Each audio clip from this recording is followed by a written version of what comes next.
Hey, Steve Mignani here at Berniston Auto Wrecking in Berniston, Mass. Doing the junkyard crawl with a 1948 Chevrolet. Now you got to think, 10 years after this car was built, 1958, the Chevy Impala was almost a GM Motorama show car come to life. It could be having a 348, triple two-barrel carburetors, air suspension. 10 years before that, Chevrolet was still, well, doing stuff like this. Now, 1948 was the final year for what we like to call the potato era of styling because it looks kind of like a potato. 1949 brought an entirely different body. But before we dig into that, let's explore the interesting way that Chevrolet made these pontoon fenders functional and streamlined at the same time. You can see that it's part of the door, it's part of the fender, but check this out. When you open the door, watch what happens to the fender. It goes inside. It's like, interesting, right? Now here's the thing, 1948, this styling cycle, by the way, was 46, 47, 48, 3 years. 49 brought something altogether new and different. Now this is Floyd Clymer's book, Cast Iron Wonder. It's a great book about the history of the Chevy Stove-Bolt 6. We'll get to that in a second. This book was done, I think, in 1956 or so. But here's 1948 right here, and that's this car when it was new-ish. That's a Fleet line, which is the top level with the chrome spears down here. Now Chevy came as a Style Master, Fleet Master, or Fleet line. Now for 1949, look at that, how radically different. The fenders were integral, envelope styling, kind of like 49 Ford, although Chevy still had a bolt-on rear fender until 1955. But you know, this envelope styling here first seen in 1947 on the Frazier. So Frazier was first. But with that said, interesting styling touch right there. Now these things bolt on to the door skin. The door skin itself goes back to, I think, 1940 or 41. So that's how Chevrolet got the same panel to look new for many, many model years. Now inside this one, we'll see a 3-speed manual transmission, and that was the only transmission. There was no Power Glide automatic until 1950. So again, we have 3-speed on the column. Earlier cars, I believe 1938 or so, that shifter would be down on the floor.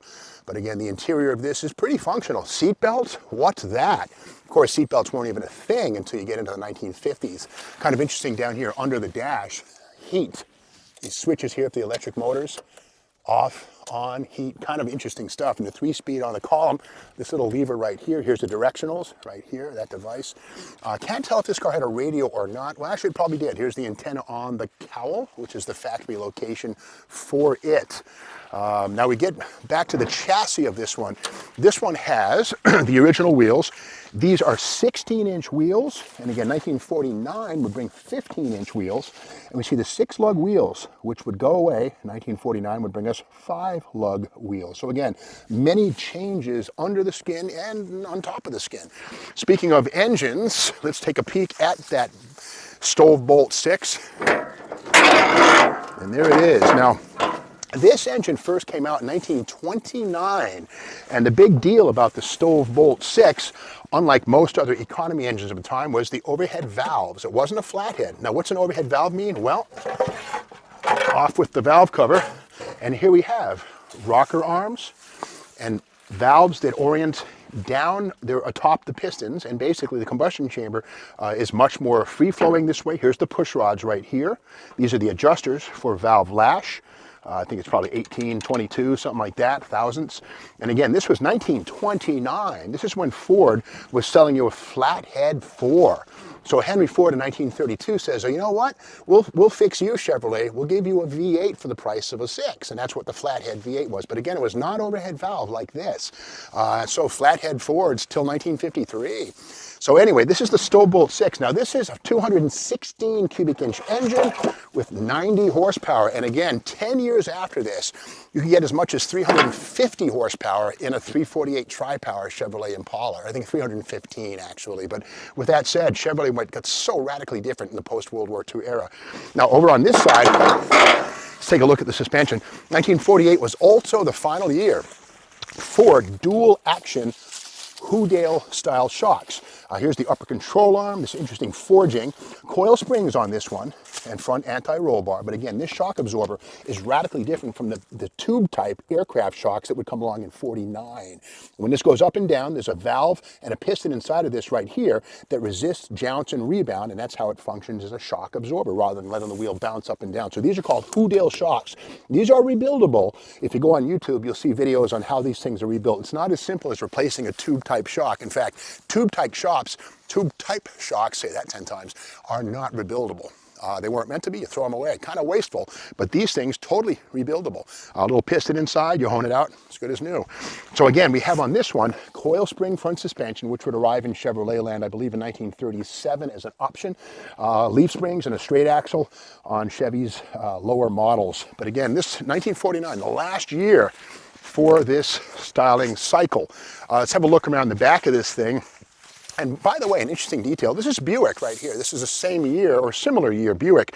Notice how Buick has a whole different rear suspension. This has bolt-on wheels and 5 lugs. And again, Chevrolet had studs and nuts and 6. See a coil spring on this one here, up inside behind the axle. There's a coil spring sitting right in here. That's the coil spring. It's a Buick. Now, more expensive car, of course. Meanwhile, this Chevy, again with the 6 lug wheels, this has a leaf spring. Take a peek behind there. You'll see the leaf spring in there with this nice pull-away fender. So again, Chevrolet was the bottom, the entry-level price leader for Chevrolet. And these were often sold to 2nd, 3rd, 10th, 20th owners, and people did whatever they had to keep these things on the road. Look at this. To keep these rotten fenders back in place, somebody cobbled up some scrap metal and just screwed it to the car and made it work.